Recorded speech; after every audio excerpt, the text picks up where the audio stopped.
جو اس پروگرام میں حصہ لیا، جن بچیوں نے، طالبات نے اور طلبہ نے، اور پھر یہ کہ آپ لوگوں کا جو جوق در جوق آپ کا آنا مبارک ہو، میں آپ لوگوں کو خوش آمدید کہتا ہوں، اہلا و سہلا مرحبا، خوش آمدید، خوش آمدید، آپ کا آنا مبارک ہو۔ میرے بزرگوں، بھائیوں، یہ دینی مجلس اور یہ پروگرام جن کا انعقاد کیا گیا ہے صرف اور صرف اس وجہ سے کہ ہمارے بچے بچیاں، طلبہ طالبات جو آپ کی مسجد میں پڑھنے والی ہیں، والیاں ہیں، اور اسی طرح سے وہ طلبہ جو قرآن کریم اور احادیث پڑھتے ہیں، انہوں نے کیا پڑھا، کیا لکھا اور کس طرح کی تعلیم ہوتی ہے، یہ ساری کی ساری چیزیں آپ کے سامنے دکھائیں گے، بتائیں گے، سنائیں گے، اور آپ کو فیصلہ کرنا ہوگا کہ آپ کی مسجد میں اور یہ ادب کی جامع مسجد میں کس طرح کی تعلیم ہوتی ہے، کیسی تربیت ہوتی ہے، یہاں کے طلبہ و طالبات قرآن و حدیث کو کس طرح سے پڑھتے ہیں۔ تو اس کے لیے سب سے پہلی شرط یہ ہے کہ پروگرام اس وقت ہی کارآمد اور کامیاب ہوتا ہے کہ جب تک کہ آپ کی شرکت رہے۔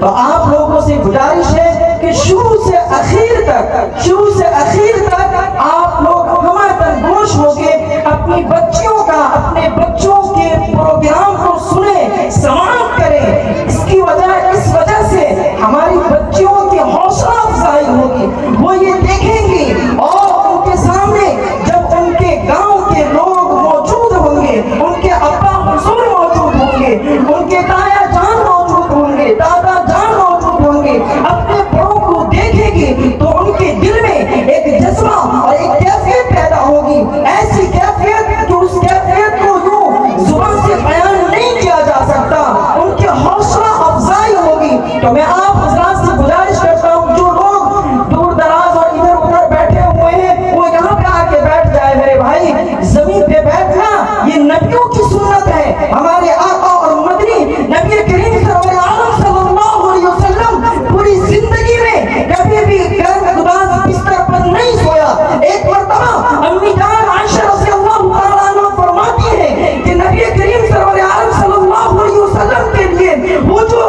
کھجور کی چھالیں تھی اور جو بستر تھا، میں نے اس بستر کو ہٹا دیا اور ایک انصاری صحابیہ جو تحفے میں بستر پیش کی تھی، روئی کے گدے کا وہ بستر تھا، نبی کریم صلی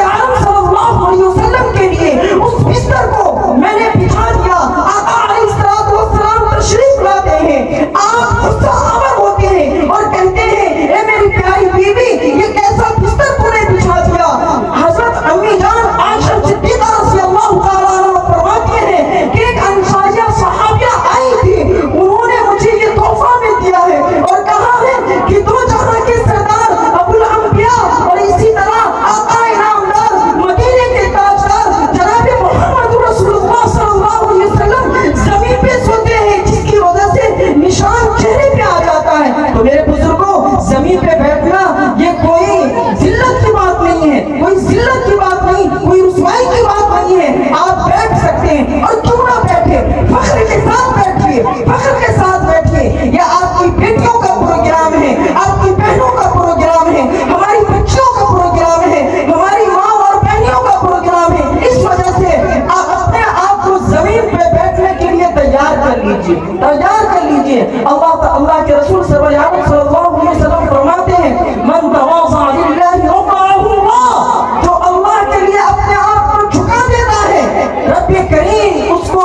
رفعت سے اور سربلندی عطا فرماتے ہیں۔ تو میں آپ حضرات سے گزارش کروں گا جو ہمارے بزرگ بھائی کھڑے ہوئے ہیں، اللہ کے واسطے اپنے آپ کو بیٹھا لیجئے تبھی جو ہے بولنے کی وہ کیفیت جو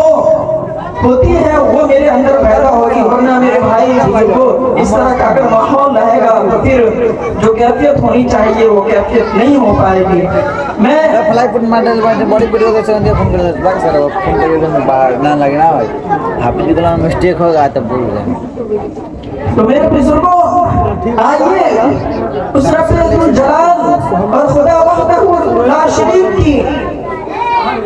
قدرت پر ایک نظر ڈالتے ہیں۔ وہ اللہ جو ہر چیز پر قادر مطلق ہے،